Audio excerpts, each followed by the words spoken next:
নমস্কার বন্ধুরা, আমার চ্যানেলে সবাইকে স্বাগত জানিয়ে শুরু করছি আজকের রেসিপি। আজ আমি আপনাদের বানিয়ে দেখাবো কাঁচা আম দিয়ে আম তেলের রেসিপি, যেটা মশলা দিয়ে তৈরি হয়। আর সাথে রয়েছে অনেক টিপস, আর যেগুলো মেনে চললে আম তেল প্রায় 2 বছর পর্যন্ত পুরোপুরি ঠিক থাকবে। এর আগেও আমি কাঁচা আম বা পাকা আমের অনেকগুলো রেসিপি আপনাদের সাথে শেয়ার করেছি। আপনারা এখনো অবধি যারা দেখেননি তারা অবশ্যই একবার দেখে নেবেন। আমি সেই ভিডিওর লিঙ্কগুলো ডেসক্রিপশন বক্সে, এন্ড স্ক্রিনে এবং আই বাটনে দিয়ে দেবো। এখানে আমি প্রায় 1.5 কেজি আম দিয়ে আম তেল বানাচ্ছি। এই আম তেল আমাদের অনেক কাজেই ব্যবহার হয়, যেমন মশলা মুড়ি, তাছাড়া আলু সেদ্ধ মাখায় অনেকে ব্যবহার করে থাকেন।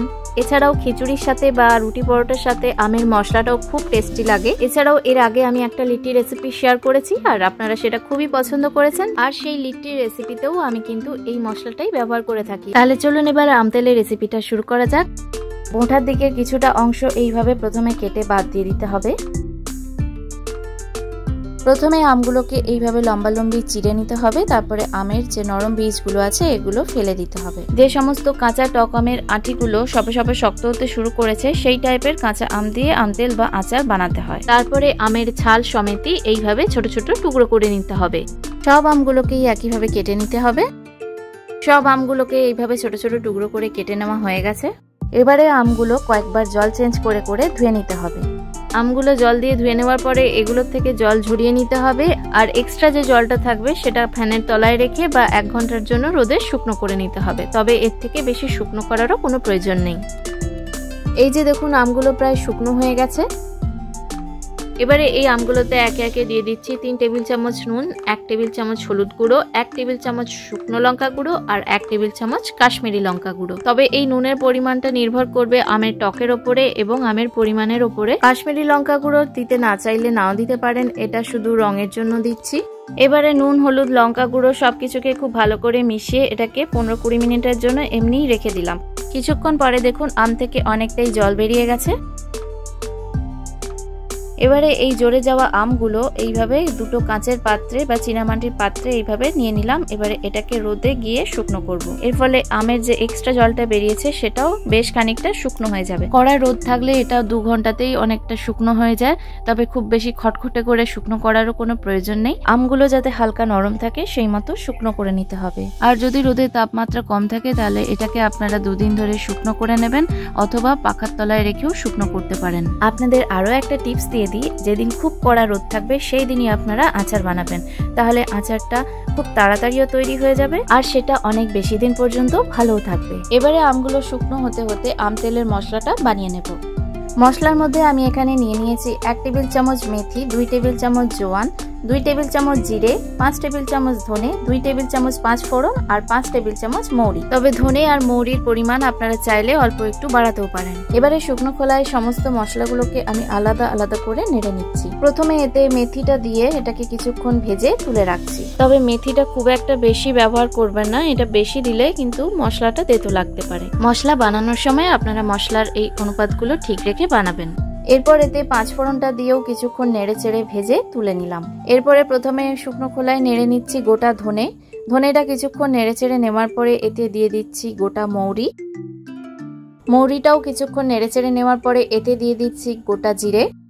এরপরে জিরেটা দিয়ে নেড়ে নেওয়ার পরে সবশেষে দিয়ে দিচ্ছি জোয়ান। সমস্ত মশলাগুলো নেড়ে চেড়ে নিয়ে গ্যাসটা অফ করে দিলাম, আর কড়াই থেকে একটা অন্য ঠান্ডা পাত্রে এটাকে ঢেলে রাখলাম, নাহলে গরম কড়াইতে থাকলে মশলাগুলো পুড়ে যেতে পারে। এবারে সব মশলাগুলোকে একটু ঠান্ডা করে নিতে হবে। সবার প্রথমে আমি মেথি আর 5 ফোড়নটাকে গুঁড়ো করে নিচ্ছি, আর মশলাগুলো গুঁড়ো করার আগে মিক্সিং জারটা যেন অবশ্যই শুকনো থাকে। গুঁড়ো করা মশলাটা একটা আলাদা পাত্রে রেখে দিলাম। এরপরে বাকি মশলাটাও মিক্সারে গুঁড়ো করে নিলাম। তবে মশলাগুলো একদম মিহি করে গুঁড়ো করব না, একটু দানাদার রাখতে হবে। আমি মিক্সারে আলাদা আলাদা করে গুঁড়ো করে নিয়েছি, তবে আপনারা চাইলে একসাথেও গুঁড়ো করে নিতে পারেন। এবারে সব মশলা একসাথে মিশিয়ে নিলাম।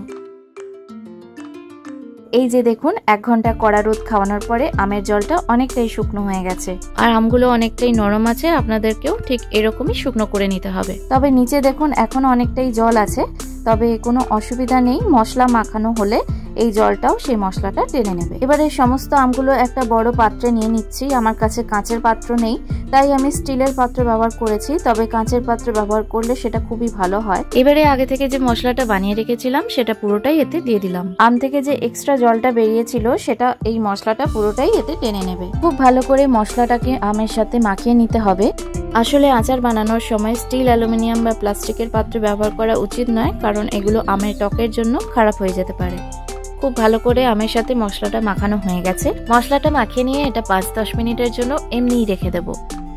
10 মিনিট পরে আবারও আমি এই মশলা মাখানো আমগুলো আলাদা আলাদা করে কাঁচের পাত্রে নিয়ে সেটাকে আবারও রোদে শুকনো করব। একটু বিছিয়ে বিছিয়ে দিতে হবে, তাহলে তাড়াতাড়ি শুকনো হয়ে যাবে। এইভাবে শুকনো করে নিলে আমের যে এক্সট্রা যে ময়েশ্চারটা বেরিয়েছিল সেটা আবারও শুকনো হয়ে যাবে আর আচারটা নষ্ট হবে না। এই যে দেখুন, আমগুলো খুব ভালো করে শুকনো হয়ে গেছে আর এক্সট্রা যে ময়েশ্চারটা ছিল সেটাও খুব ভালো করে শুকিয়ে গেছে। আমি যখন এই আম তেলটা বানিয়েছিলাম তখন রোদের তাপমাত্রা ছিল প্রায় 40 থেকে 43 ডিগ্রি সেন্টিগ্রেড। তাই আমার এই আম তেলটা বানাতে মাত্র একদিন টাইম লেগেছে, যেটা আমি সকাল থেকে শুরু করেছি আর বিকেলের মধ্যে তৈরি হয়ে গেছে। রোদের তাপমাত্রা যদি কোনো কারণে কম থাকে তাহলে এটা আপনারা ফ্যানের তলায় রেখেও 1-2 দিন ধরে শুকনো করে নিতে পারেন। আপনাদের আরও একটা টিপস দিয়ে দিচ্ছি, মশলার পরিমাণটা এমনভাবে নিতে হবে যাতে প্রত্যেকটা আমের গায়ে এইভাবে মশলাটা কোট করে যায়।